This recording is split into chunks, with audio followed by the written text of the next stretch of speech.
Hey everyone, we have a little bit of a different video today. Normally in my videos I'm teaching you something, where this video I'm trying to learn something. So this is the footage from my second day training at Banger Park, and this was a ridiculous day for me. I tried new 14 variations, I did some of the best rolls of my life, and honestly I was just snowboarding at the highest level I've ever ridden at before. And during the process, I went and felt some new axis of rotation, some new little things on the takeoff that I want to go and break down, figure out, so I can use the rest of my training days to go and dial it in and hopefully work up to some bigger tricks and hitting some of my dream goals. So I don't know what to expect. I don't know what's going wrong with these tricks. So stay with me. We're going to figure it out together, and we're going to see how I can go and become a better snowboarder. And in the process, hopefully learn some cool technical snowboarding stuff. Oh yeah, this back 10, best back 10 I ever did in my life. And yeah, we'll just start at the start of the video, and then we'll end with this cab 9. I think I figured out what's going on with that one, but those were super embarrassing. So first, let's start with my frontside rotation. So my axis of rotation is really nice, and it was pulling into 14 good here. I've never landed a front 14 on snow, so I'm really hoping to go and get those dialed in. Speed was a little bit of an issue today, so a big reoccurring theme is going to be like, I would have had some of these tricks if I managed to go a little bit faster, but look at how shallow I'm landing on this bag. Partially it's because of the drift, but also it was really high uphill wind, so it's just hard getting the speed. I really was trying to land like all the way down here for 1440s on this bag, because I was only getting like 2 seconds air time. What's really tough for a 1440. But I'm happy with axis rotation, how I'm doing the trick. I could see where I was in the air, had great control, but I'm not getting maximum efficiency off the takeoff. So let's go and break down why that's happening. So this isn't the cause, but this is the result. See here how my board shifted and my hips are shifted and everything sort of angled? This is what I want to try to figure out how to fix. I was looking at this a little bit before, and I think I know the problem, and it has to do with right here. See how much toe pressure and how much I'm going to go and traverse across the slope? So watch my body really close. I'm coming in, traversing, and look at how much my board's traveling across the takeoff. The reason why I think this is problematic is because look at my head position. See how my head is here, boom, and it's looking right off this point. But my board is still traveling this way. So my board's over here, my head's over here, and this is making it so my center of mass is a little bit away from my board. And the reason why this is so problematic, I think, is because it's making it so my hips are preemptively starting to turn this way. So let's go and play this slow motion with that in mind. So I'm coming in, toe edge, shifting to my heels, winding up. But yeah, see how my board's still traveling across the slope here? This is making it so even though my head was in the right position, spotting over here, now I would have needed my head spotting over here because that's more where my board's at. And this is what's causing this little bit of pre-spin. This is an acceptable amount. This is like not too bad for me. Like I'm pretty fine with it, but I don't think I'd be able to get to like a frontside 18 without fixing this. So the plan to fix this one is actually ridiculously simple. I'm just going narrow in my approach. So right now I'm coming in like, I don't know, 80% to the right. Instead, I'm going to come in more center, and I'm going to aim to traverse less of the slope. And the way I'm going to do this is just make it so my board has less angle. One of the reasons I was having so much angle here is because I'm trying to make it so it feels like I'm taking off this corner. Lane Weaver, local Whistler rider, actually gave me this advice. He said you want to spin your front side spins as if they're like hard way spins. So that means you're trying to go and like spin off of your toe edge, but you're doing your setup carve that will have you on your heels. And ideally, this will make it so you're more set over top of your snowboard, so more of your power is going up, straight, and less leaning back. So my drifting here isn't as much because I'm going and putting a lot of heel pressure, but it's because I'm going and setting my weight with that curve and having my weight like over here. So as I go and pop, it's going and throwing me back. This is the front 10 here, so I don't drift as bad, but you can see I'm landing like over here, a little bit too much drift, not giving me as pure power. So to fix this, I'm just going to go maybe start the toe edge. Two options. I can either do less of a toe edge or start the toe edge a little bit sooner. I think I'll probably start the toe edge a little bit sooner and do a little bit less. A little bit of both worlds makes it so it's a smaller change in both ways. Next, I'm going to go and try to make it so my eyes are spotting more towards this corner of a jump. I'm hoping that will go and help my hips stay closed, my head stay closed, and then when I take off, ideally my board would be pointed a little bit this way. I'd love to drift the opposite direction. I have no problems with drifting this way. Might mess up my axis rotation spot, we'll have to see, but that's going to be the goal. I'm going to aim to keep my board pointed this way, so as I pop off, I'm popping off more like that, with that little bit of angular momentum this way. And I think that, combined with how hard I'm throwing my weight backwards, will make it so I'm getting a no drift zone, which should let me enter the vortex a little bit stronger. Because I have a little bit of hesitation, especially with not knowing if I'm getting around, that's slowing me down. And that's one of the reasons I'm not landing the 14 here. Here, this is like the best back 12 I've done in my life. There's a few things that are problematic about it. So speed was an issue. So as I was coming in, I was sort of compromising my form and trying to stay low to the ground. And this was shortening my setup carve. We'll go and talk about the setup carve a little bit more. I just want to focus on the axis rotation here. So I threw this double more cork than I normally do. So here you can see a straight cork. And for anyone wondering at home, the difference between a dub back 10 and a dub back 12 is this right here. See how my board's completely like 650 rotated before I'm ducking? That's really the only difference. If I was at 540 here and I tried to duck, it'd be really hard to go and get the 12 around. But because I initiated a bit more spin, it made it so I could come and pull into the 12. And this made it more flippy than I've ever done it before. I usually do it pretty flat, but this jump takeoff is pretty kicky. And that's sort of what I'm learning to really trust with these airbags, and why they're such a useful training tool, is just trusting out I get a good takeoff, get a good head position, and it's getting me to pull it around. So this one actually felt so good, I decided to try 14 afterwards on the same axis of rotation. First time ever trying this, dub back 14 with a melon grab. I've never done double 14 or with a melon grab, so I guess it's not two new tricks. And I was actually really shook on how well this worked. I'd like a little bit more air time, but this is one of the main tricks I want to figure out, because this might be my best go-to 14 axis. So let's go and break it down right from the start. So first setup carve, it's too aggressive. I don't want to be traversing this much. When I've been looking at the other people, they're sort of coming in like more center, more tall, and this is making it so they can transition slower, smoother, and we're sort of getting in a line like this. That's a bad line, but just for example, I'm coming here and I'm sort of going like this, and that's going to make it really hard to hold. So let's go and just like play it through. So see how much I'm traversing right through the spoon of the jump. I have a lot of angle on my board. I think I just want to mellow this out, less setup carve, more gradual on the heels, and that should hopefully let me hold like a heel edge that's more in this position. And then as I shift to flat base, hopefully more like this, and then toe edge more like this, or more like this. So I think this is a little bit too aggressive on the toe edge, and it's coming in from doing too aggressive of a heel edge turn, so the counterbalance is making it so my upper body needs to go over here to like redistribute my balance in order to keep that board straight. What I do really love about this is look at that slight bit of angle I have on my board towards the corner of a jump. This is the reason why, even though I'm leaning forward, I'm still getting a super straight takeoff. Not completely straight, that's why we're talking about how to improve it. And throwing downwards, but I'm keeping strong and I'm not curving in the spine. I think if I want to do 16s and 18s though, I need to like sort of be flattening out and trying to throw more around the body, not as much down like this, because that's what's causing this first little bit of a cork. And from that cork, you really have no choice but to continue that axis rotation. But if we look at the spot and everything, spot's good, pulling through, I could see the whole way, coming around. All right, let's go and look right over here. It's sort of blocking my vision. So here's a part, normal into 12.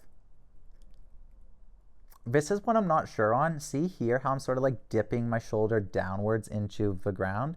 You sort of want to be pulling and lifting through the body. When you're throwing down, it's sort of like a front flip axis, and generally those are harder to control. So I'm going front flipping down, and this is why it's so problematic. See my head position right here, or you can see with my body. See how it's like here? It's impossible to be spotting the landing at this point. So this is making it so I'm like completely blind, even though I'm looking for the landing and my head's in the right spot. My vision's out straight. Vision's here, out straight, not able to see the knuckle of the jump. And this is why I got so lost on this jump. I couldn't tell if I like closed my eyes for a second on this one or not, but I'm pretty sure it's just this axis of rotation that went and caused me to go and lose sight of the landing a little bit. I go and pull it and rip it around right here. So right here I'm spotting again, and I have a whole, how much rotation is that? So if that's 6, I have a full like No, wait. Yeah, I have a full 4, wait, 90, 270. Yeah, a full 450 to like spot and see where I'm at. So it's not the worst case scenario having a full 450 to still spot coming into a landing, but I really wouldn't like any blindness for this. So I think the way to fix this is make it less dunky. See how I'm dunking into my shoulder here? I think instead of dunking, I want to sort of like pull this arm and pull the head through. So instead of pulling my chin into my back leg, instead I want to just like be pulling with that back arm and trying to just flatten out my axis of rotation a little bit sooner. Yeah, because that blind spot right there is going to be really hard to control. And that's going to be one of the reasons, like, I could probably land this, maybe say it was perfect jump conditions, perfect day, I could maybe land this 50% of the time in an ideal world, but you're never going to be able to land this 100% of the time. And that's because I'm not constant spotting through the full duration. And that's going to make it so my room for adjustment is really limited. 450 degrees isn't much room for adjustment, especially when you're doing something like a backside 14, a backside 360. It takes a lot more rotation because you need to go and rotate. We call it the harder part of a rotation. So like you can't really use counter rotation quite as much. You need to give a full juice of rotation on front 5s, back 7s. That's why they take so much more power than like back 5s, or versus like it's really easy to go front 7 from front 5 because you're able to use that counter rotation, keep it blind. But for this rotation, I really need to make sure that this arm right here is pulling and leading the rotation. But see how it's sort of like blocking my body? This means I'm not going to be able to utilize any counter rotation because your back arm needs to be leading so you can go and pull it back across your body. And that's going to make it so I'd have to go and get the perfect amount of snap off a jump. So you can see here, I'm landing super heel heavy, under rotated slightly. You're just not going to be able to land from this spot. I would need to get the shoulder over more, back arm rotated more in order to get to the toes. And then we're getting very touchy. I really want to be finishing these tricks with enough time to let the upper body keep rotating and counter rotate the lower body around. Since I'm spinning so much, it's going to be really hard to like lock in and land bolts if you're not using a little bit of counter rotation to slow down your maximum rotation velocity. If you don't know, when you utilize counter rotation, well, it does speed up your spin. It is also slowing down your maximum spinning velocity because you're going like pulling in a different way. So it's really, really useful for helping you land these big rotations, any rotations in general, but it's sort of crucial for this. So how do I go and fix this? Also, if you haven't noticed, this video is going to be ridiculously long, but not much I can do about it.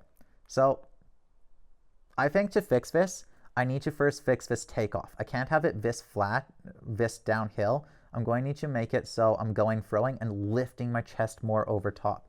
So you can see I'm getting like good rotation here, but look at how angled my body is. I think I need this to be more flat. And the only way I'm going to be able to get this more flat is to get taller off a takeoff here. See how I'm sort of bent over? So this is going to be what it freaking always is. I'm going to need to fix my takeoffs a little bit more. So less heel edge pressure, more tall in this position, letting me stand taller, and that should let me snap taller, and that should make it so it's less corked. And being less corked will make it so as I go and pull into this second part of a spin, it won't be as dipped because I won't be flipping as much, and hopefully that'll let me keep my spot on the knuckle a little bit more. So spotting on the knuckle here, and then at this point I can like pull in and get the dip going. So it's not far off, could land this. I've seen them done like this before, but it's a little bit too risky of an axis of rotation for me to want to bring to snow. I don't really need that much heat in my life, so we'll think about fixing that. Here we have my back 14 mute attempts. This was me trying to utilize the constant cork. And this was really interesting because right here, this one I didn't get the snap and it turned into a 1260. You really shouldn't have your 14 attempts being able to go and pull out into a 1260. So right away, as soon as this happened, I'm like, okay, this axis rotation probably isn't it. So let's break down and see what's going on here. So first, again, look at how angled I am off the takeoff, slightly lean forward. Again, it's not bad, but I'm like here, I really need to be right here in order to get this constant spot. because this is just going to make it so much of my force is being thrown into this up wobbly, and I really need every ounce of my power to be set on one axis rotation. I'm pretty sure the constant cork only works if you only have like one set motion of rotation. I have one of the pros I'm going to compare to, I think, on the next clip here.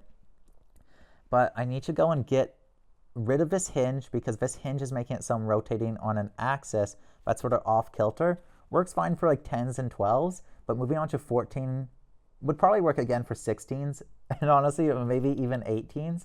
We'll go and talk about that on the next clip, because I want to know what you guys think about this one. But see how I'm like stretching here? This is awesome. I absolutely love this.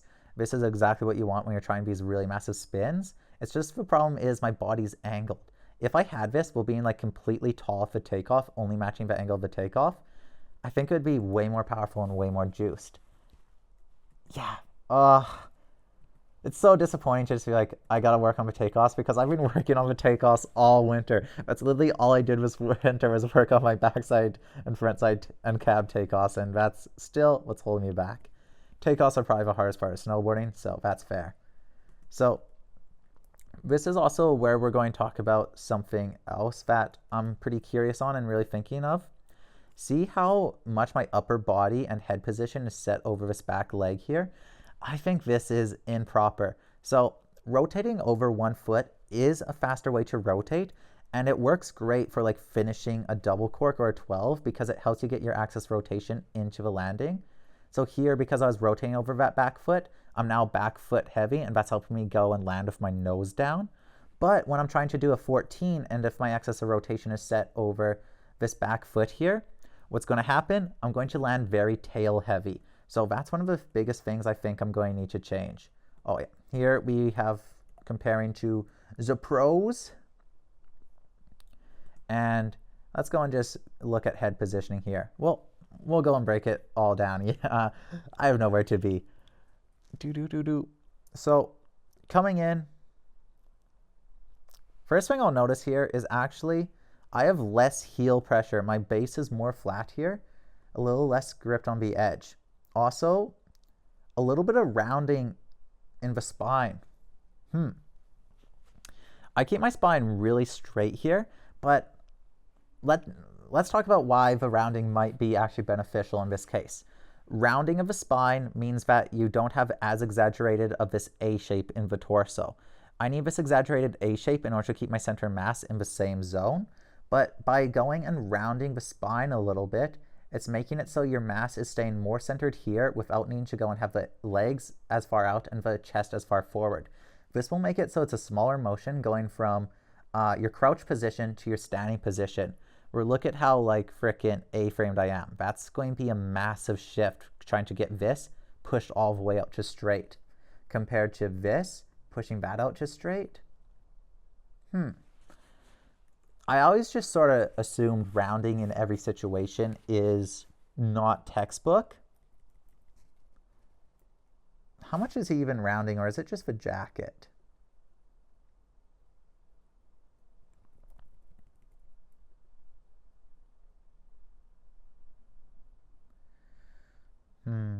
Sorry guys, this is important stuff.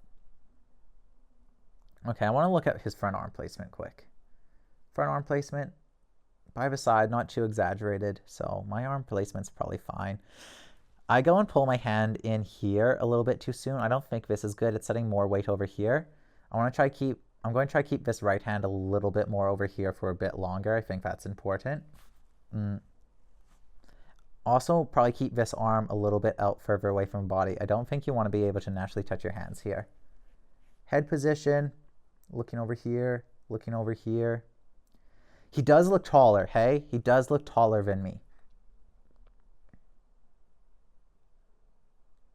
Okay, well, the solution's the same, so I'm not going to rack my brain around it too hard. He's taking a more gradual long-term angle, and because of that, he doesn't need as much heel pressure. So I think why I'm probably more exaggerated here is because I'm doing a shorter heel turn. I need to have more upper body and lower body motion in order to get that like pressure to get going over this way, where he's keeping a more consistent line the whole way. so he doesn't need to go and have as exaggerated of a position. Let him stand a little taller. Let's go a few frames for the spoon.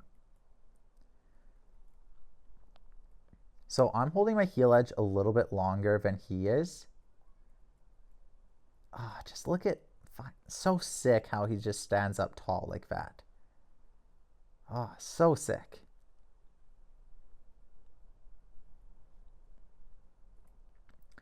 The thing I find really interesting is how much toe pressure these guys are comfortable with. I've been noticing that on quite a few of these pro riders, is that this section right here, they actually have a lot of edge pressure, but their body's like tall enough and their momentum is like tracked enough for some reason it doesn't seem to matter. You can see that I'm having a lot more hinge forward and a lot more bend in my legs. I'll need to...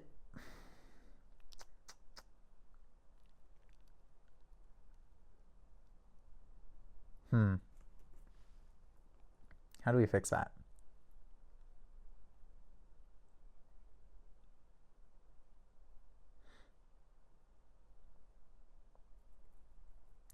Sorry, normally in my videos, I already know what I'm going to talk about. I'm just trying to explain it the best way possible. This is the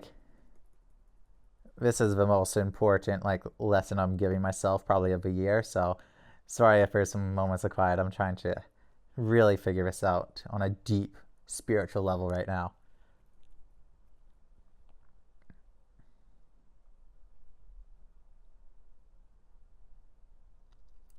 Well, the only way for me to get less bend in my torso is to put less bend in my legs. That's the only way. Yeah, I don't think pushing the hips out here would do it.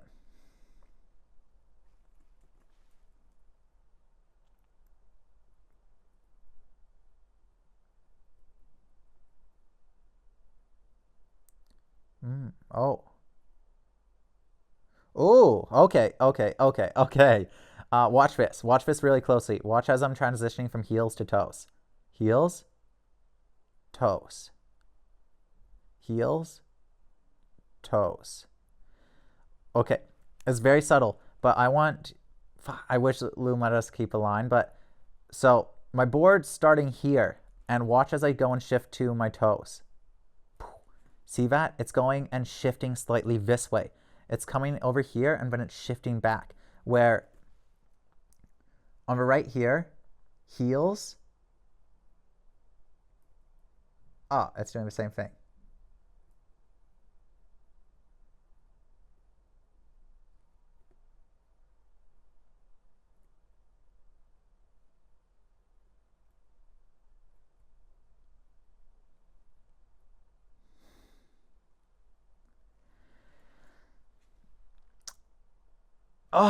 I think it's actually really simple. I'm just dumb. Okay.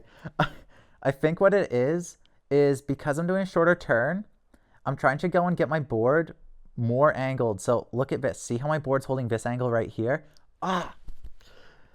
Board's holding this angle right here.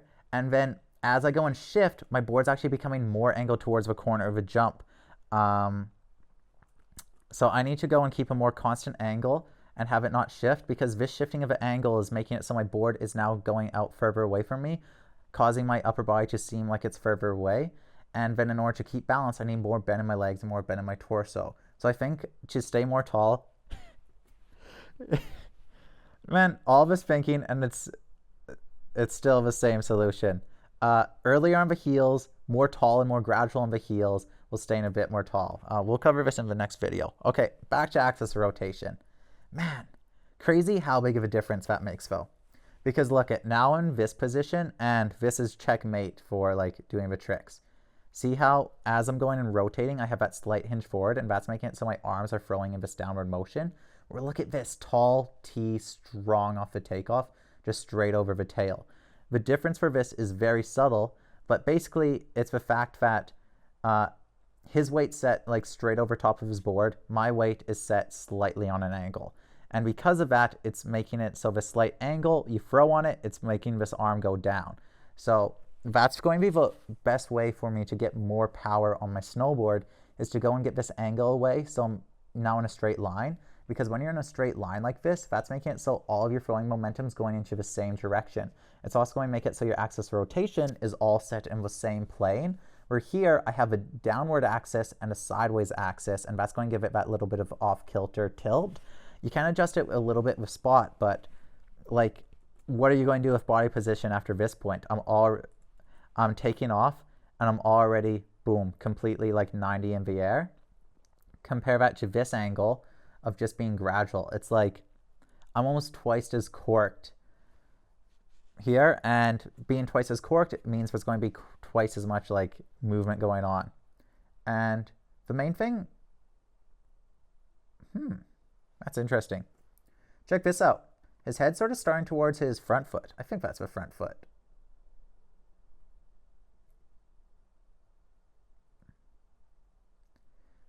Head towards the front foot, shifting to the center. Oh, wow. So this is going to be the most apparent and easiest thing to notice. Let's zoom her in. Ooh, I got drawn on, so I can't shift. My chest positioning and head positioning all towards this back leg.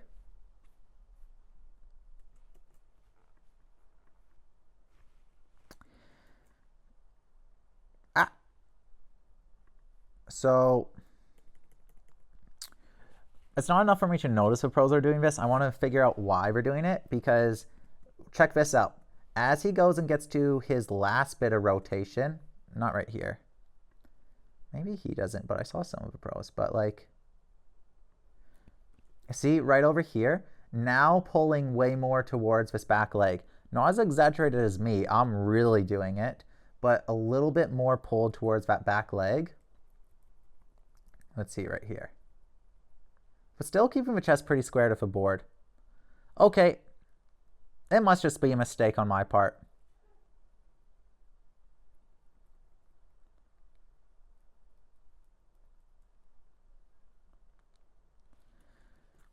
You must want to keep your chest centered with your snowboard. Like chest centered versus chest over the back foot. And that's probably why I'm getting like this off kilt. See this off kilter rotation right here, how I'm sort of rotating downward. This is probably happening because my rotation's set towards this back foot. So that's making it so as I go and continue that rotation, I'm dropping on it. It would work for 16 because see, or nah, it might not even work for 16. Okay. Okay, that's just a mistake. I'll need to correct that. How do I correct that?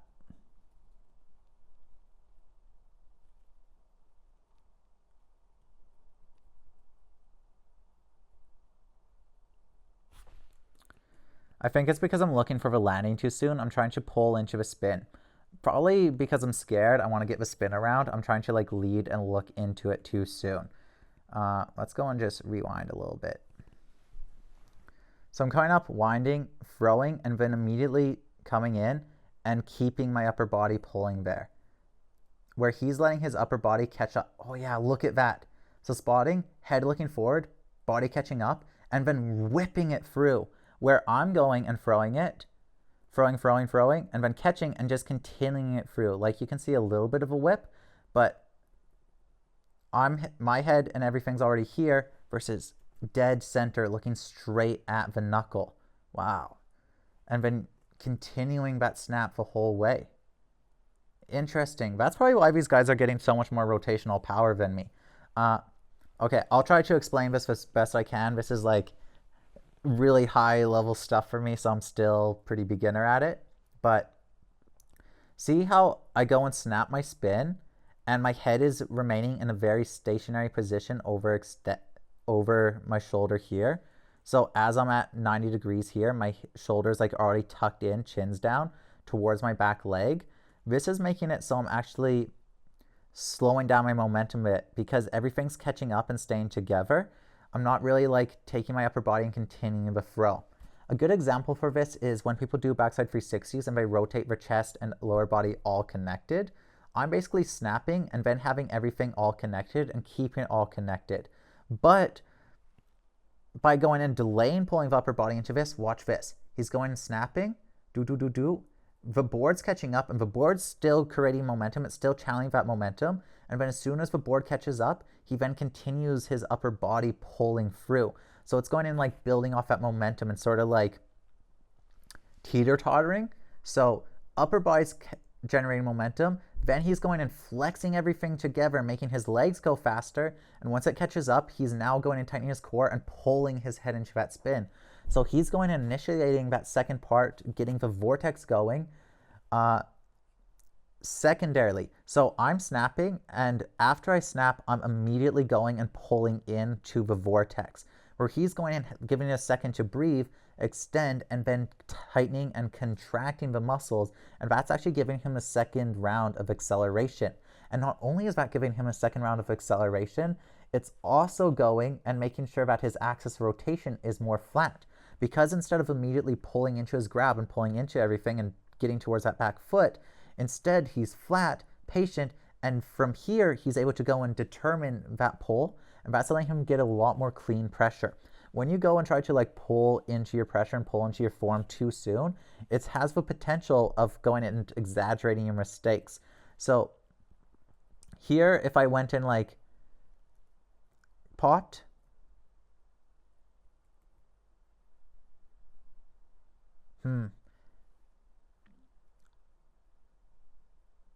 it's also hard because the mute grab's sort of right there where the melon grab isn't. Like I'm grabbing, let's go and see. So he's grabbing at 360 and I'm grabbing at like 270. Probably a mistake on this bigger rotation. He is doing a 19, I'm only doing a 14 here, so it's a lot smaller.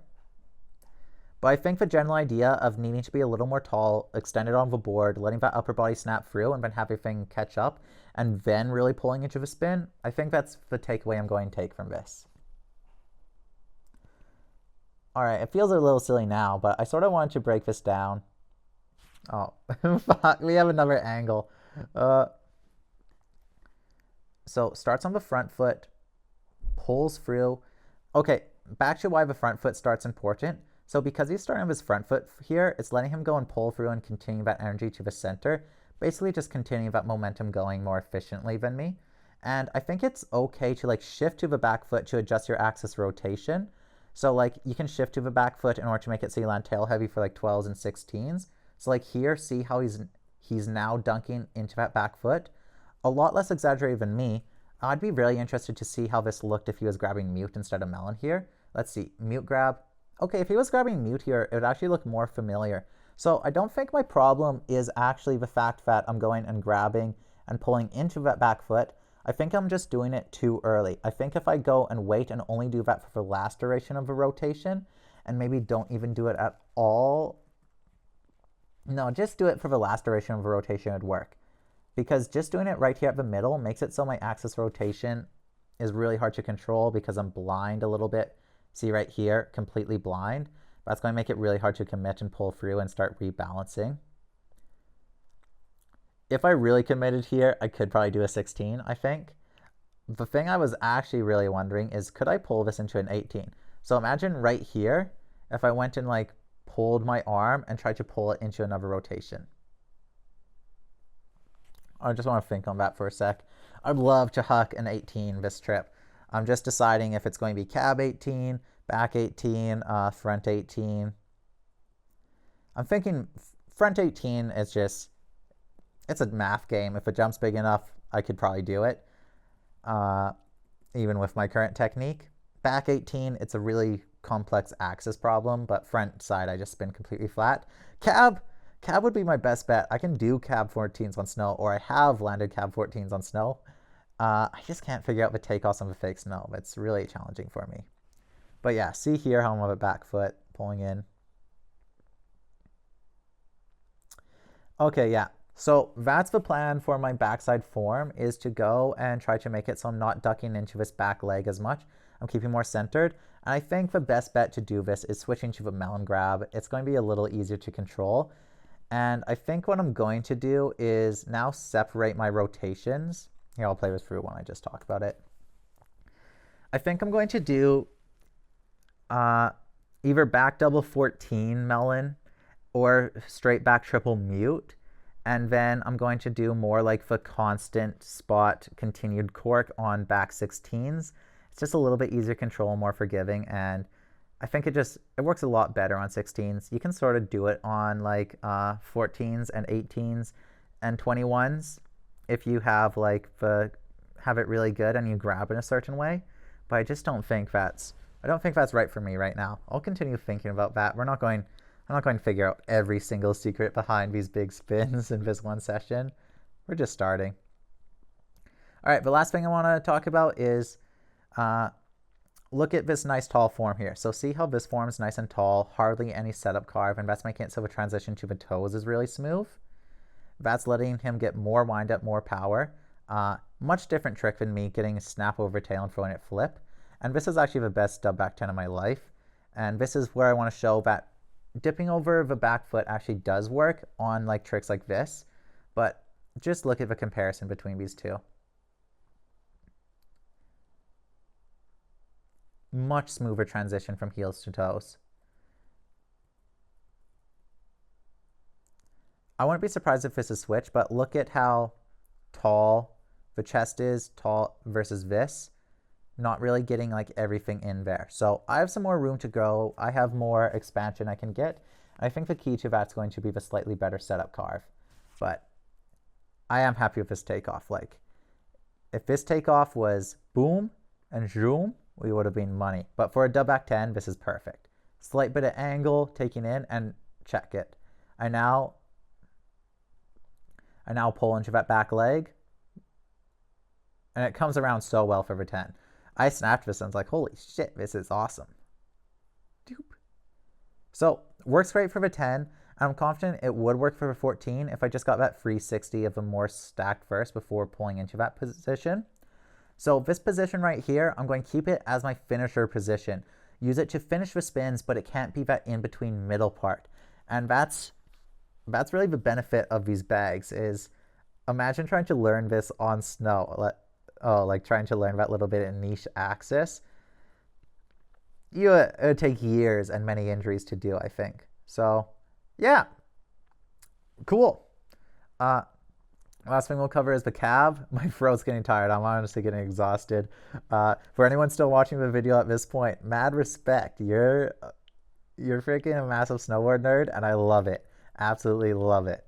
So my cab spins here, honestly similar problems to the frontside spins. First of all, I should have done more cab 5s. I went straight into cab 9, and it was sketch. But look at, I'm a little too leaned over, and the big problem I have with cab is as soon as I switch to the heels, I start opening my chest. So I need to get better at standing taller, closing off, giving myself more range of motion to play with. But the biggest issue and the reason why I'm messing up these cab spins so much is just because I'm taking too much of a toe angle for how much heel control and how much board control I have going switch.